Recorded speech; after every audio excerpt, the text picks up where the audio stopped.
I can't say that I mean, Interesting, I'd like to take yeah. it, of course I would, but no, I'm not sure I would. Here we go. Good evening. It's time to call to order the Board of Zoning Appeals, City of Franklin, Indiana. It is December the 3rd, 2025 at 6 p.m. And we'll begin with a roll call and determination of a quorum. Mr. Nally, Here. Mr. Gruss, Here. Mr. Kemsky, not here. Mr. Acton, Here. and the chair is here. We have a quorum. Next is approval of minutes for the July meeting and also the October meeting. Are there any changes needed? To the extent it matters, Mr. Chairman, I reviewed and thought they were accurate. Okay, I'll entertain a motion to approve. So moved. Second. And all in favor? Aye. All opposed? Minutes are approved. Next, we'll be doing a swearing in for anyone who plans on speaking before the board tonight.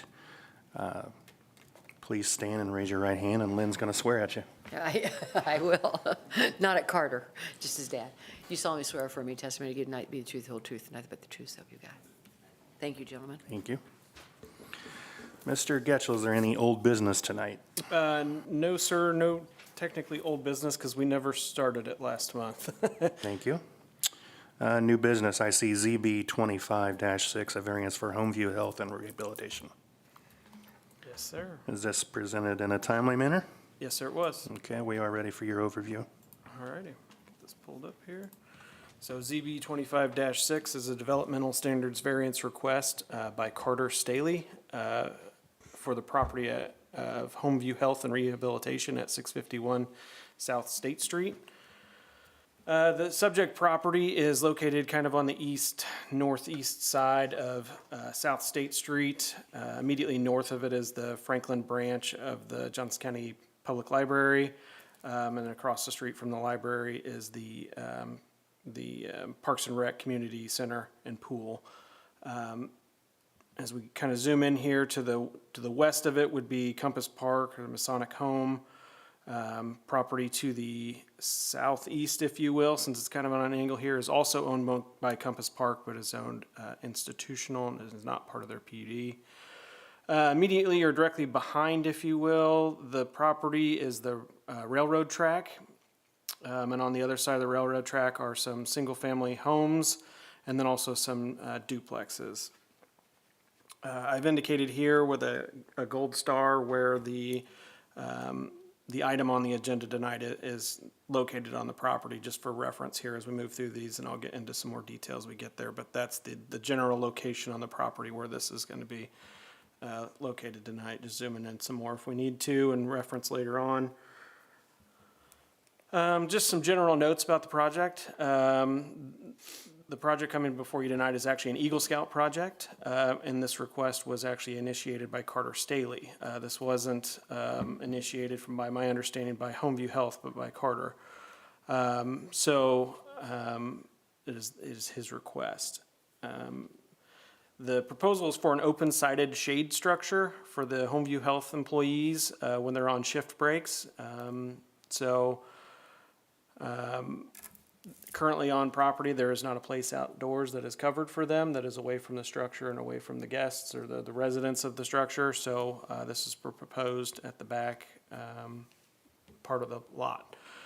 By the ordinance, this property is technically considered a corner lot due to its location on South State Street and on Palmer Street. Palmer actually runs between their two properties there. The north portion there is actually a separate parcel from the main building. Because of this, just bring this up because it invokes that there's only only side property lines and front property lines on this lot. So the variance requests here tonight are for side setback encroachments. In the institutional or IN zoning district, there's a 25-foot side yard setback requirement for all accessory structures. In this case, I guess I'll get into the details here a little bit more. with where it's being located in the property, it would actually, in the jog that's in the property, it would actually encroach into 2 side setbacks just because it comes into a little bit of a niche there. Let me see if I can get to it real quick here. Yeah, so on this slide here, a little bit difficult here to see if you're trouble with colors. The blue line represents where the property line lies at the back of the property, and the red lines would be where this proposed accessory structure would be located. With where it's located, that the horizontal line that it's closest to, property line that it's closest to, would be approximately 3 feet. And then the line along the railroad that goes kind of at an angle is 18 feet from the property line. So in both cases, it would be encroaching within that 25-foot side yard setback. And there, if we can go back up to here, as I mentioned, it is zoned institutional, and the comprehensive plan calls for this area to be an institutional center. Some more kind of specifics about the proximity of this structure to other things in the area. The closest property to it is actually the railroad, and then the closest rail of the railroad is actually over 35 feet away. And then additionally, the closest residence to any portion of the structure would be over 200 feet. It's actually like 225 feet from any corner of the structure, so, and on the other side of the railroad track as well. The specific details of the request is to allow an encroachment of 22 feet into the minimum side yard setback for that southeast property line, and then to allow an encroachment of 7 feet into the minimum side yard setback for that east-northeast property line. Petitioner has provided a description of their proposal. It's included in the online agenda as Exhibit A, and they've also included the construction drawings for it as Exhibit B. And those are available for you if you want to zoom in on those. Exhibit C here, as I have listed here, is actually the site plan that they provided.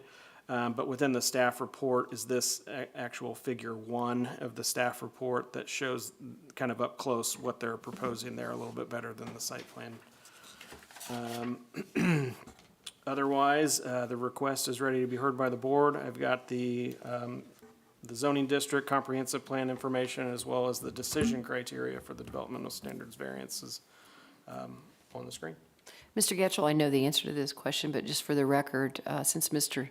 Staley is making the request, we do have the consent of the property owner, I assume? That is correct. Okay. They have the consent Thank to you. make this request. Thank you. Okay. Who speaks for ZB 25-6?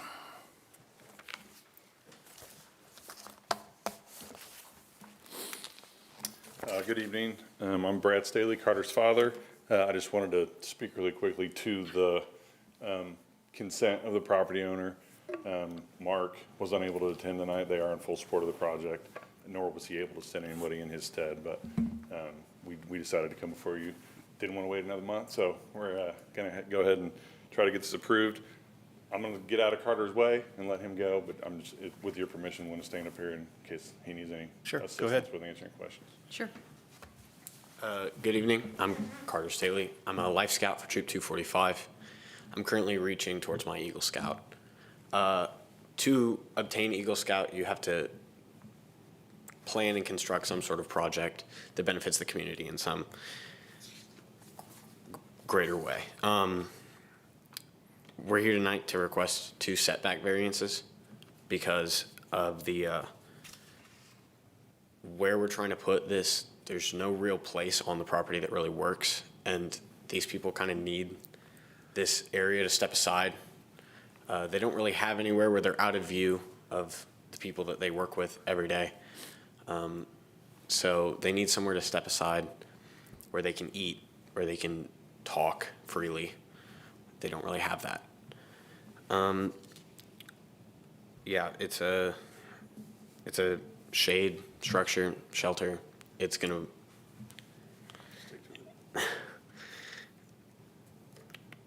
It's a shade structure for the employees at Homeview during their breaks.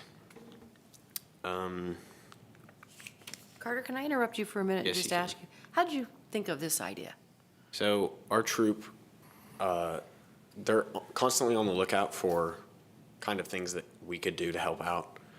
And they sort of present you with a list of like, these are things that we've come across that you could do for your Eagle project. And so you get to kind of look through that, or you get to suggest something of your own. And I went through, and this was something that really kind of hit close to home, having some older grandparents and things. So, So your family. Sorry, I didn't mean to interrupt you. You can go back to your criteria.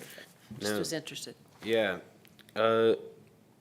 Moving on to decision criteria, general welfare. It says this project will not be injurious to public health, safety, morals, and general welfare of the community. The nearest adjoining property from the structure is a railroad, and the nearest rail of the railroad is over 35 feet away.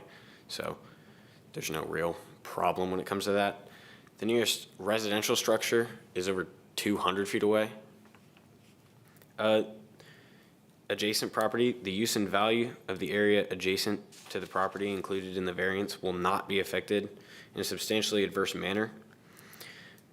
Again, the nearest rail is over 35 feet away, so it's not really going to impact them at all. Going over practical difficulty, the strict application of the terms of the ordinance will result in a practical difficulty in the use of the property. We really can't construct any of this without some sort of variance. There's no spot where it fits. As the property has been developed, there's no weather-protected area for them to sit. As of right now, they're just sitting in their cars in the parking lot. So we're trying to build something for them to be able to use. Thank you for listening and considering my request. Thank you very much. I'm happy to hear any questions or suggestions that you may have. I have a question with regard to the adjacent property won't be impacted. This is an open-sided structure, right? So you really won't block anything in? Correct. It's still going to be open? Mhm. Yeah. Thank you. Okay, any questions from the board?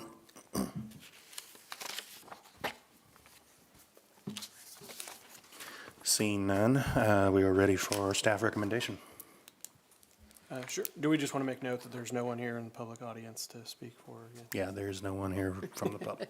Just from a technical standpoint of opening the public hearing. Thanks, Alex. No problem. Don't want to end up in court case like we talked about. We're good. We're good. I feel confident on this one. Very confident. Sure. So for staff report, the staff is recommending approval as outlined in the staff report with 3 conditions. Those being, the first being that the southeast setback encroachment is limited to a maximum encroachment of 22 feet, that the northeast setback encroachment is limited to a maximum encroachment of 7 feet, and that all applicable federal, state, county, and local permits and approvals are required, including but not limited to compliance with all building, fire, and health codes. Mr. Staley, you've heard the staff's recommendations with conditions. Are those acceptable to you, sir? Yep. Yes? Yes, ma'am. Yes. Okay. Thank you. Okay, we will entertain a motion. Make a motion to approve CB 25-6 with the As, with conditions as following listed. conditions.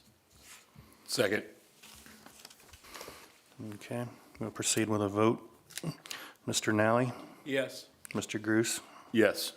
Mr. Acton, Yes. and the chair votes yes. Congratulations. Thank you very much. Get that Eagle Scout, and then you can take over your dad's business. How soon you guys looking to start it? Soon? Let the weather clear a little? Okay. We've been trying to get it going, but there's been some obstacles in the way that keep popping up, so Well, good luck. thank you very much. Okay, we'll move on to other business. See, we have a 2026 BZA calendar of meeting dates. Mr. Getchell has it on the screen at this time. Do the members see any reason to make any changes? Just of note, there weren't any changes other than changing of the dates. These should all still correspond to the first Wednesday of every month. And then our standard dates kind of going backward for typical 3 weeks for application, between application deadline and meeting date. except for like November and December where we build in a couple extra days just because of the holidays and everybody on vacation, so. Okay, do we have a motion? So moved. Second. What was the motion? To approve the 2026 BZA calendar dates. Motion and second. All in favor? Aye. All opposed? Okay. I'll entertain a motion to adjourn. Motion to adjourn. Second. All in favor? Aye. All opposed, stay. That's an honor of Jim Martin. Remember he used to say that? His eyesight's not good. No, Oh, yeah, he could have spoke against it. still hanging around. Yeah, Before- it's tough, Put in yeah. his 2 cents, how he feels about the project. Like seeing him pop in here Some once in a while. signatures real quick. Did we have anybody online tonight watching that? Did not even look. Probably less. Probably, oh, You sign.